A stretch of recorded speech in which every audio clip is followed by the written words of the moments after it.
Neuvième et dernière instruction. Il faut que j'aille assez vite parce que j'ai beaucoup de choses à vous dire qui se pressent dans ma tête dans un certain désordre. Il s'agit des résolutions pratiques, il s'agit de l'attitude concrète, de la folie de l'obéissance qui serait souhaitable de désirer au moins.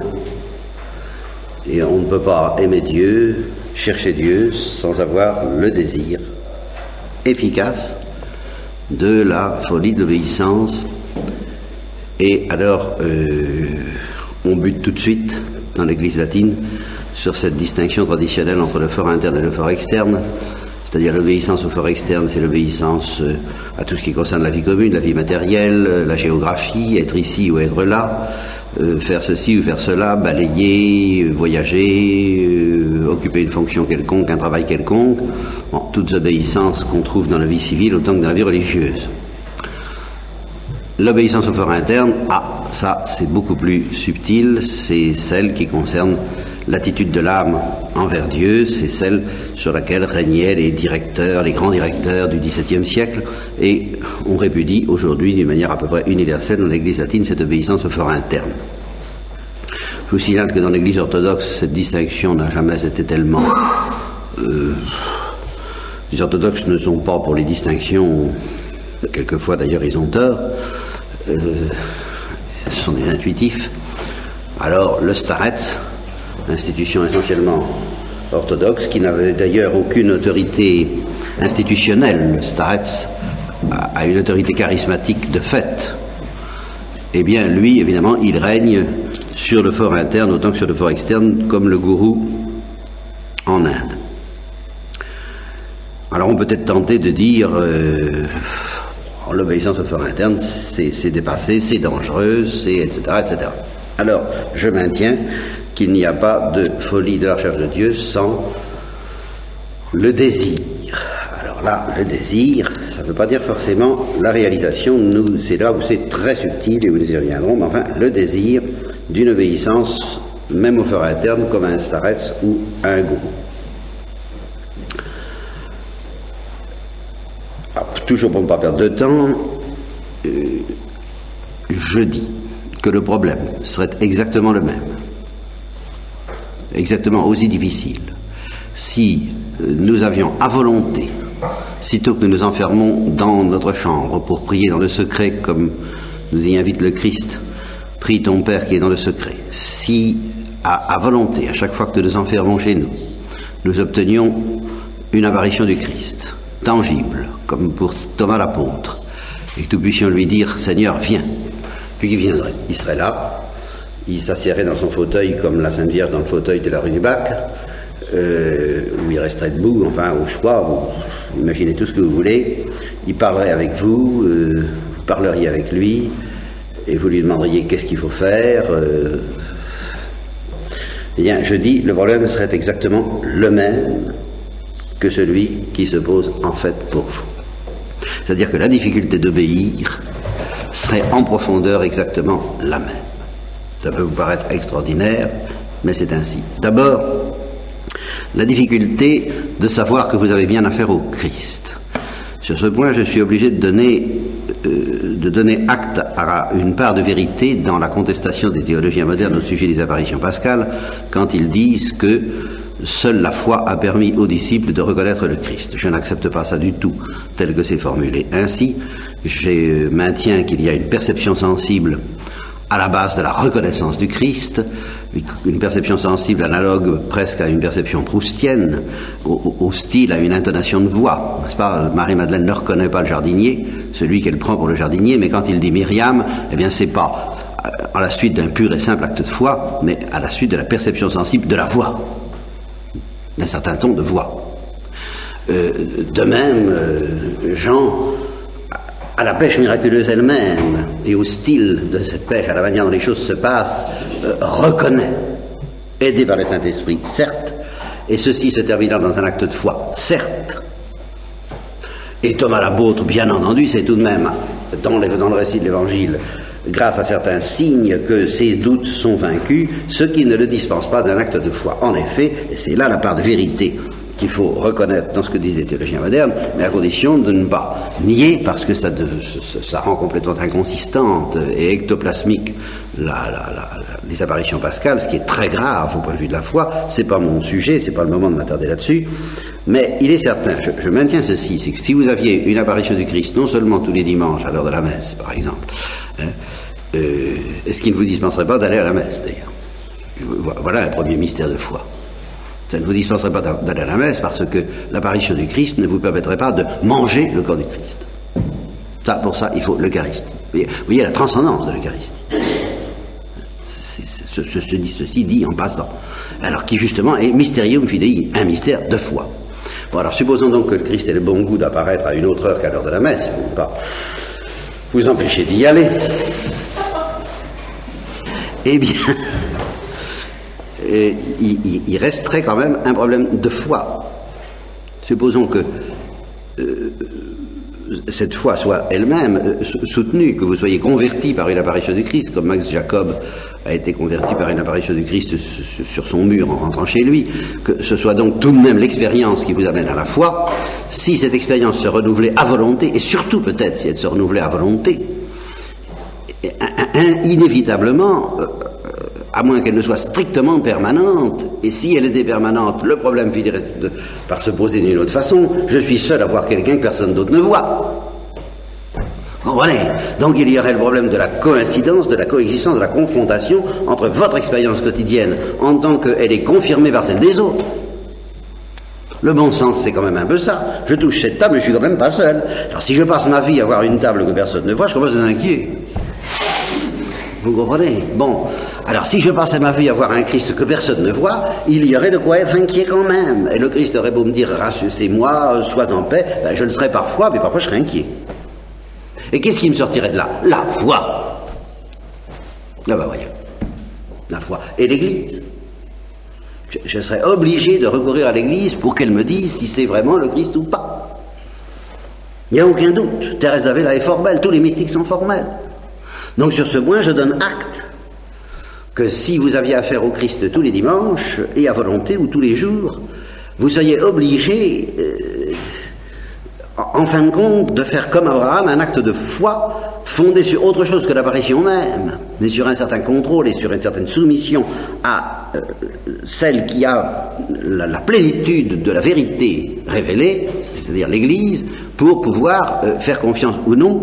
Vous me direz, il y a le cas de Jeanne d'Arc, et bien justement, Jeanne d'Arc en appelait au pape quand même. Elle sentait avec un instinct qui est l'instinct de la foi, là encore, qu'il fallait en appeler d'une église particulière et manifestement pécheresse et dans les ténèbres extérieures à une église, à l'église universelle. Ça, il n'y a aucun doute là-dessus. Bon, donc déjà, vous ne soyez donc pas dispensé du problème de la foi.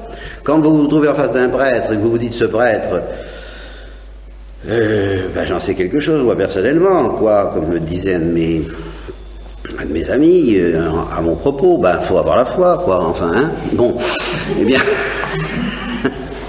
eh bien oui, il faut avoir la foi. Pour reconnaître Jésus-Christ dans un prêtre, il faut avoir la foi. Mais pour reconnaître Jésus-Christ en Jésus-Christ, il faut avoir la foi aussi. En fin de compte, vous ne serez pas dispensé de cet acte. Et il faudra qu'un prêtre à l'église vous dise, oui, tu peux faire confiance à ces apparitions du Christ. Et Thérèse d'Avila dit, si on me disait, on lui a dit même, je crois, de cracher à la figure du Christ, elle était prête à le faire. Parce que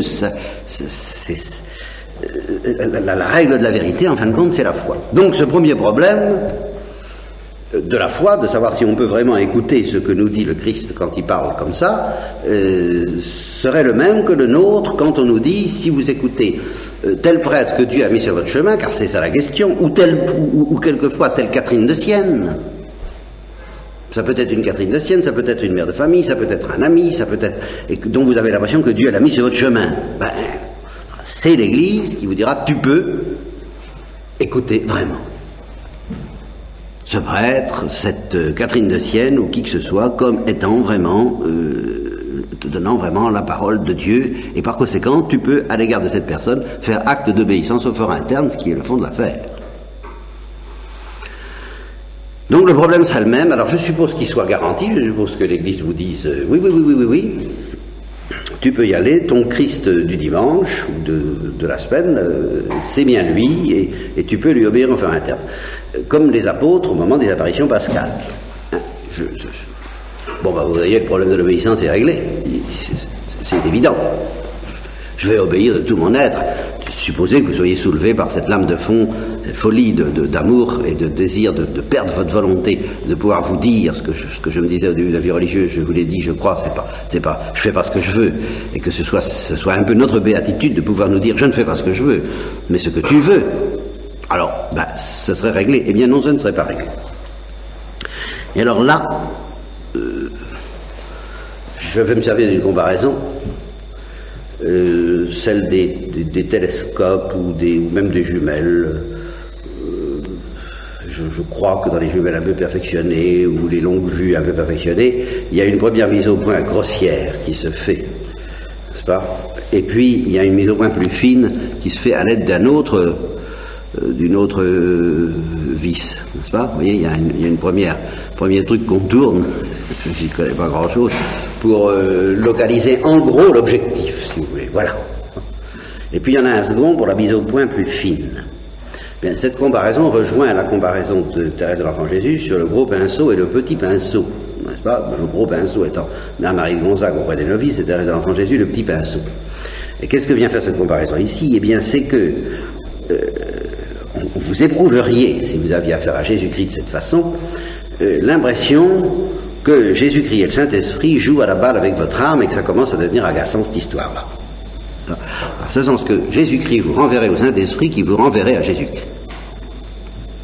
Et pourquoi est-ce qu'ils se renvoient l'un à l'autre, et pourquoi à ce moment-là est-ce que justement l'exercice n'est pas si simple, si simpliste que notre grossièreté le voudrait? Mais c'est tout simplement pour la même raison qui a été le drame des apôtres. À savoir que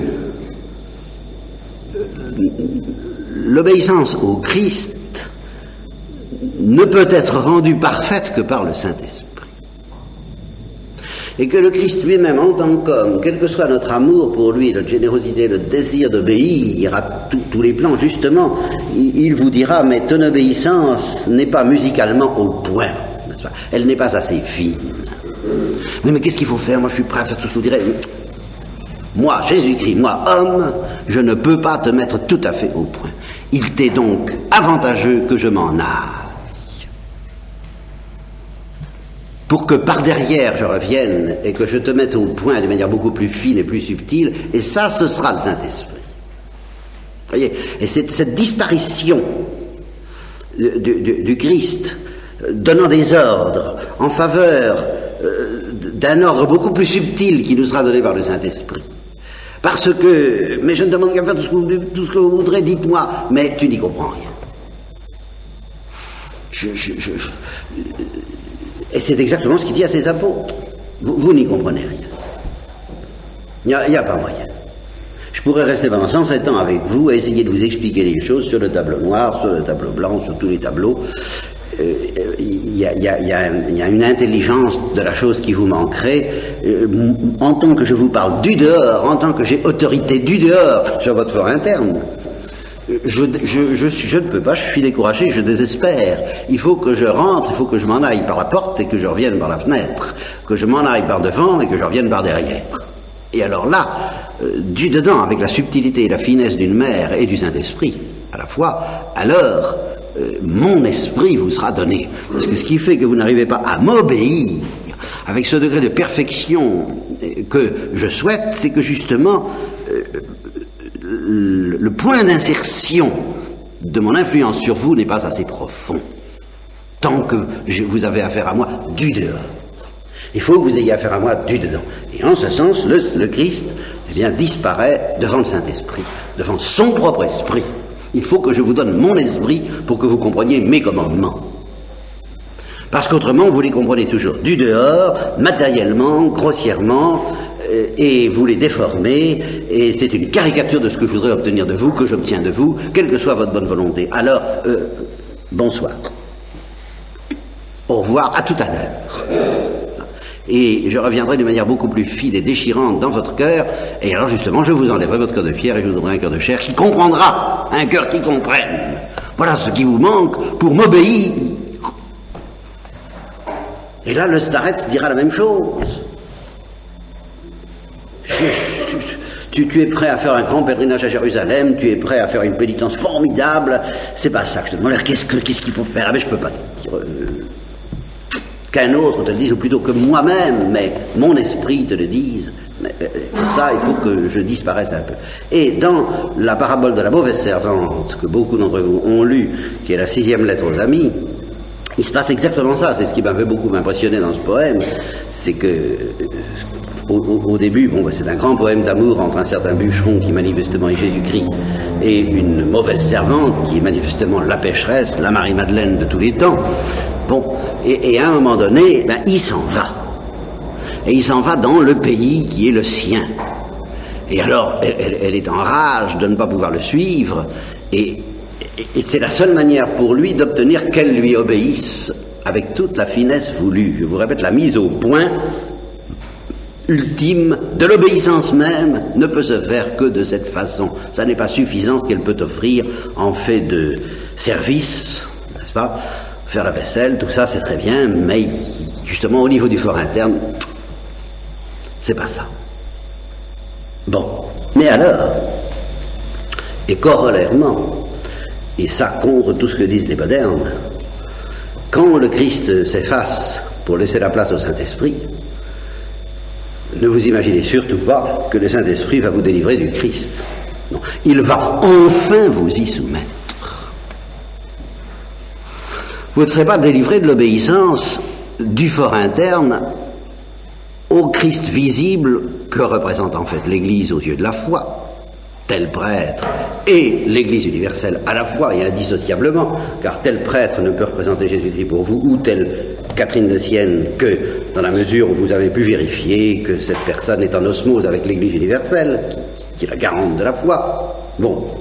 Eh bien, le Saint-Esprit ne va pas vous dispenser de cette obéissance. Il va simplement la rendre parfaite, et lui seul peut la rendre parfaite. Voilà. Mais il ne va pas vous mettre au-delà de l'obéissance à Jésus-Christ. Il n'y a pas un au-delà de l'obéissance à Jésus-Christ qui est obtenu par le Saint-Esprit lui-même, comme si Jésus-Christ, en partant, disait « Je vous abandonne dans les mains du Saint-Esprit, maintenant c'est plus à moi que vous obéirez, c'est au Saint-Esprit. » Non, c'est le contraire. Vous m'obéirez enfin. Parce que le Saint-Esprit vous aura appris à m'obéir. Et alors vous saurez ce que c'est qu'un starets. Et vous saurez comment on s'en sert. Sinon vous ne pouvez pas. Par conséquent, conclusion pratique, puisque je maintiens que dans une vue de foi, l'Église nous offre virtuellement, dans la mesure où nous en avons besoin, cette possibilité d'avoir un starets, c'est-à-dire Jésus-Christ, ou une staretsine, je ne sais pas si c'est correct grammaticalement, n'est-ce pas? Peu importe. Puisque l'Église nous offre virtuellement ça, eh bien nous devons le désirer. Et quelqu'un qui ne le désire pas, c'est quelqu'un qui n'a pas envie de ne pas faire sa volonté. Voilà. Qui veut encore faire sa volonté.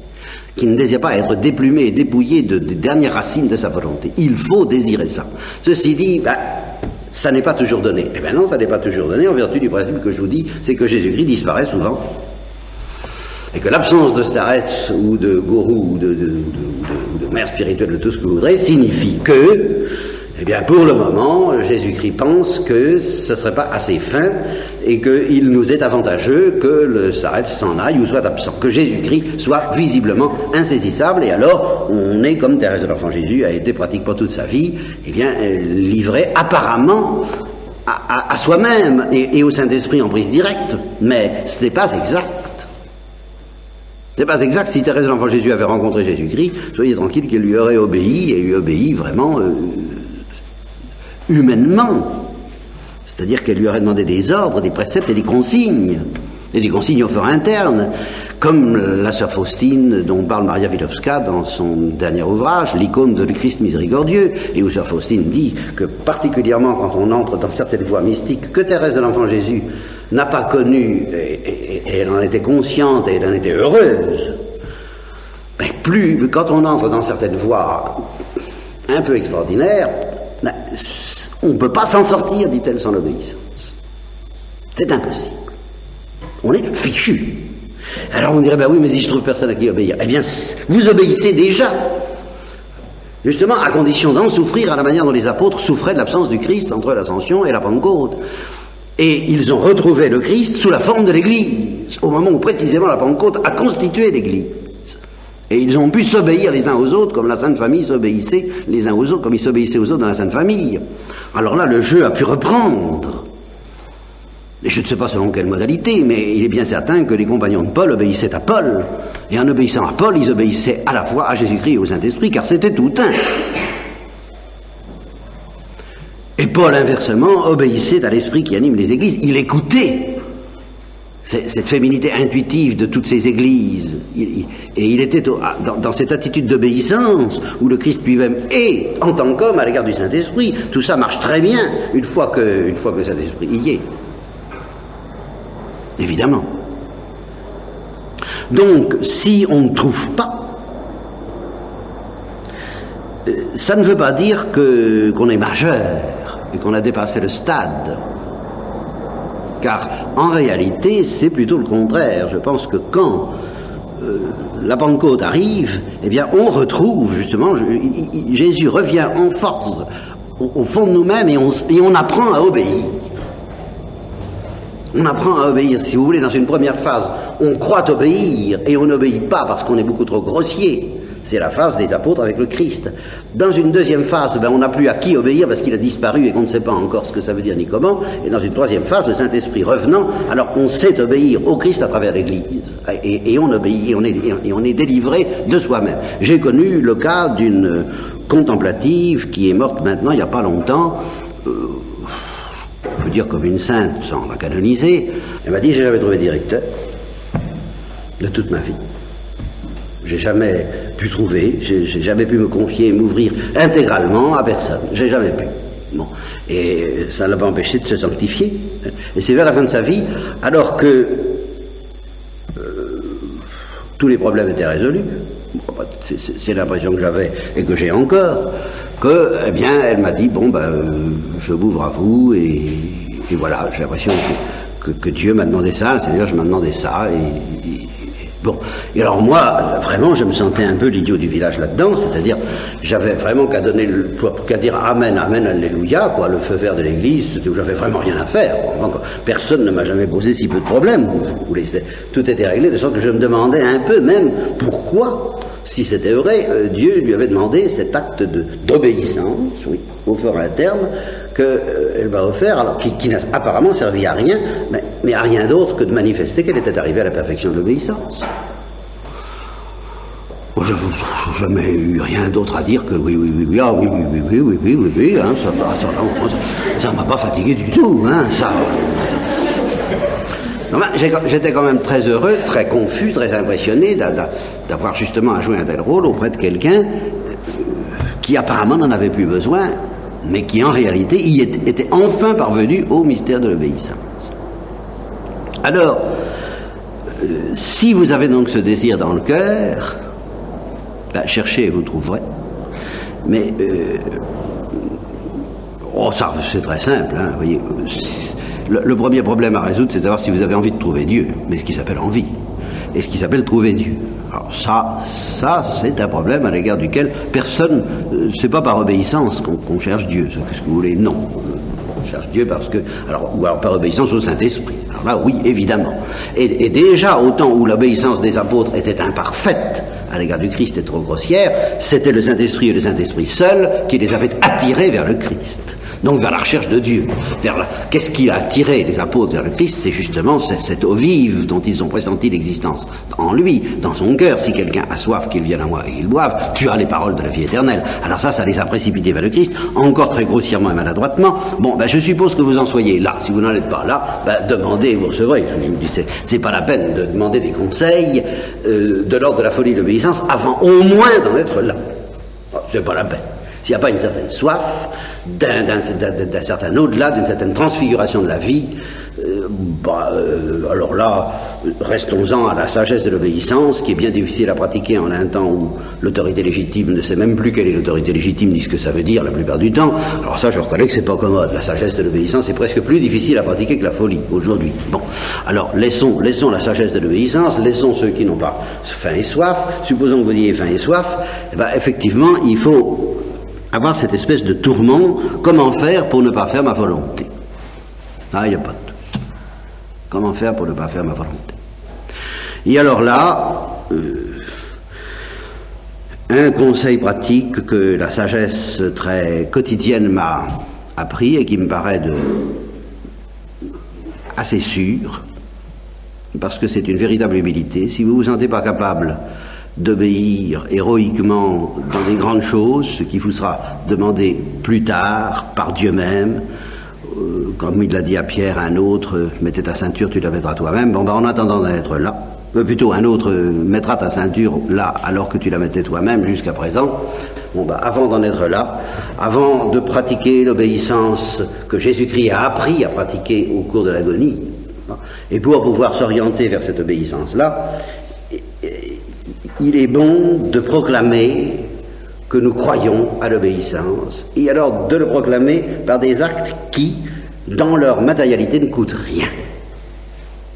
Rien d'autre que cette proclamation. Quand je suggère de porter la médaille miraculeuse, par exemple, c'est quelque chose de ce genre. Ça ne signifie quoi? Ça signifie que précisément nous acceptons de poser des actes qui ne signifient rien, qui de soi ne vont pas nous faire avancer dans la vie spirituelle, mais qui proclament que précisément nous nous sentons impuissants à avancer dans la vie spirituelle par nous-mêmes. Alors, cette simple proclamation, du fait qu'elle obéit à une injonction, ou plutôt une invitation, mais pressante de la Sainte Vierge, mais c'est une obéissance, la médaille miraculeuse. Vous voyez, c'est un acte d'obéissance pauvre et facile. Et c'est justement parce qu'il est facile qu'il répugne tant. Que de batailles j'ai dû avoir à faire quelquefois contre des intellectuels et des personnalités fortes, parce que mais pourquoi une médaille, à quoi ça rime, etc. Alors, je leur raconte l'histoire d'un amant syrien qui s'est baigné cette fois dans le fleuve, et qui disait, mais enfin, à quoi bon se baigner dans le fleuve en Judée? Il y en a en Syrie des fleuves, cette histoire-là. Je croyais qu'il me demanderait des choses, qu'il ferait lui des choses plus difficiles. C'est là où son serviteur lui dit, mais si tu avais demandé des choses difficiles, tu les aurais faites, puis il te donne une chose facile, alors là, tu n'y crois pas. Justement parce que c'est trop facile. Eh bien voilà. Alors là, il faut avoir ce désir de trouver le moyen auprès de tel et tel conseiller, mais d'aller un petit peu plus loin que de lui demander conseil pour de se décider soi-même, et de lui demander de nous aider à poser de ces actes pauvres qui n'ont aucune difficulté matérielle, mais qui ne signifient rien d'autre que cette volonté et cette foi de ne pas agir par soi-même. C'est très simple. Voilà. Mais c'est énorme cette affaire-là, et ça déplace les montagnes parce que c'est la foi grosse comme un grain de sénévé, et c'est la foi grosse comme un grain de sénévé, c'est pas la foi puissante, homme de la cananéenne, tu es un homme de beaucoup de foi. Non, c'est la petite foi grosse comme un grain de sénévé qui suffit à déplacer les montagnes. C'est cette petite foi par laquelle on décide de poser dans sa vie un certain nombre d'actes qui n'ont pas d'autre sens que celui d'être des actes d'obéissance. Et qui ne sont pas difficiles, parce que s'ils étaient difficiles, effectivement, ou bien c'est que Dieu les demande vraiment, et alors dans ce cas, c'est pas à nous de les chercher, ou bien c'est nous qui les cherchons, et alors nous leur cherchons une autre vertu que celle de l'obéissance, forcément. Nous leur cherchons un certain lustre, un certain éclat, celui d'avoir quand même fait un effort sur soi-même. Mais c'est pas de ça qu'il s'agit. Plus l'acte est facile, plus il est vrai du point de vue de l'obéissance. À la limite, plus il est idiot. Alors là encore, il ne faudrait pas chercher une idiotie masochiste, et c'est là où les directeurs du XVIIe siècle pouvaient commettre des erreurs, comme celui du XIXe qui invitait une certaine Madame Royer à l'heure du train, parce qu'il y avait l'heure du train dans un petit village où les trains étaient une invention récente. Alors à l'heure du train, tout le village se réunissait à la gare du côté de 5 heures de l'après-midi, et alors c'était la dame du lieu, c'était la châtelaine quasiment, et alors il lui avait demandé d'aller, comme pénitence, d'aller faire un petit tour de valse avec son ombrelle sur le quai de la gare. Évidemment, elle l'avait fait d'ailleurs, elle l'avait fait. Bien, c'est pas un acte d'obéissance pure, parce qu'il s'y mêle une espèce de folie pseudo-oriental, parce que les orientaux sont plus géniaux que ça, qui est d'assez mauvais goût ici. C'est le prêtre qui portait la responsabilité de cette invention. Elle a tout de même bien fait d'obéir, je crois, mais c'est pas ce genre de choses-là qu'il faut espérer ni attendre d'un directeur, d'un starets au fort interne, n'est-ce pas? Mais c'est des actes plus cachés et quelquefois aussi profondément humiliants, précisément parce qu'ils n'ont pas de sens. Et accepter justement qu'un acte n'ait pas d'autre sens que celui d'obéir, je crois que c'est encore l'acte d'amour le plus pur que vous puissiez poser. Eh bien, il est possible que toute votre vie, votre vie mystique et finalement votre vie éternelle, se joue autour d'une acceptation de ce genre. Parce que, enfin, honnêtement, supposons que vous ne vouliez pas faire ça ou que vous n'ayez pas un désir assez ferme et assez fort de le faire. Quelle excuse avez-vous? Voilà la question que je vous pose. Oui.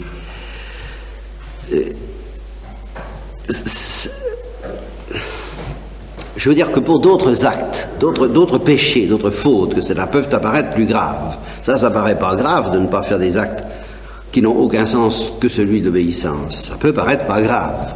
Et de fait, c'est moins grave que de voler, de se mettre en colère, de manquer de charité contre le prochain, tout ce que vous voudrez. Mais tous ces actes, voler, se mettre en colère contre le prochain, manquer de charité, ont des excuses. Mais là, si faible que soit le péché, si petit, si véniel que soit ce péché, quelle excuse avez-vous? Aucune autre, parce que il n'y a aucune autre explication de votre refus de faire cette petite chose que l'orgueil.